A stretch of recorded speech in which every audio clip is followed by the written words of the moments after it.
Thank you very much, Madam Chair. Secretary Jewell, good to have you here. And last week I was getting all out and about through rural Oregon, and what I saw was an awful lot of economic hurt.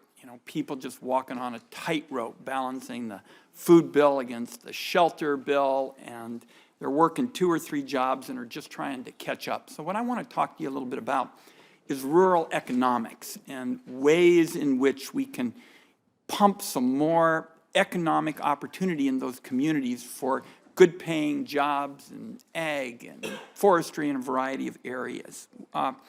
One that I've been particularly struck by is getting people to work together so they don't end up in federal court. And I think the best recent example is the sage-grouse, where we were looking at having another major Endangered Species Act listing.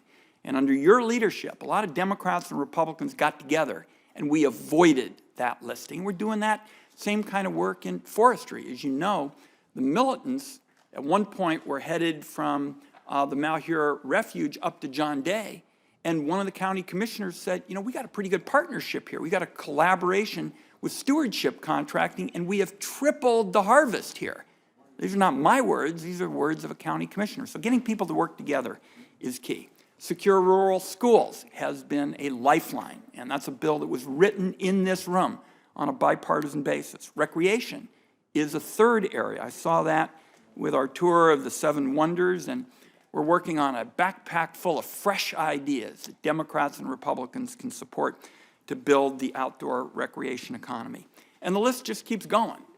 Tapping our green energy resources, biomass, a huge opportunity in my state that is both good forestry policy and helping to create jobs as well.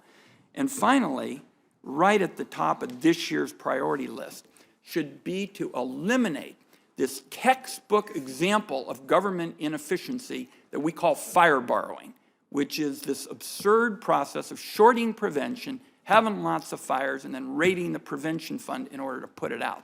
So those are some of my list of things that we can work on in rural economies and to a great extent build on what we're already doing.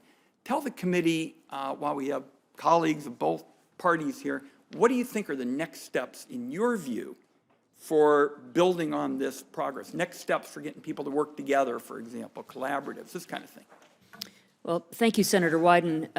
As you point out, there's lots of opportunities to work together, and I think it's also fair to say that the work around the greater sage-grouse, the support of the Natural Resources Conservation Service at USDA, the incredible work that took place in Harney County, which actually had a significant impact, I think, on the reasons why people in the county generally did not support the rhetoric of those that illegally took over the refuge, is an example of how we can work more cooperatively together.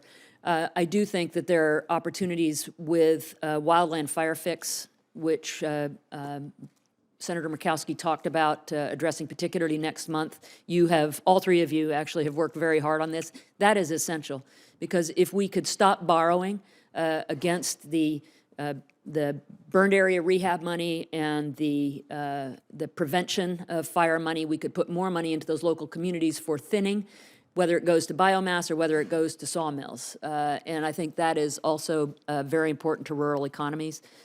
But as you point out, embracing outdoor recreation and tourism is also a great opportunity to drive additional revenue into these communities, as Senator Heinrich was referencing in the monument designations within his state and the investments there. So I think working closer together than we ever have before, learning the lessons we did from the greater sage-grouse effort that we had collaboratively, and providing our folks on the ground with the kinds of tools and support to work locally with communities is a great way to move forward.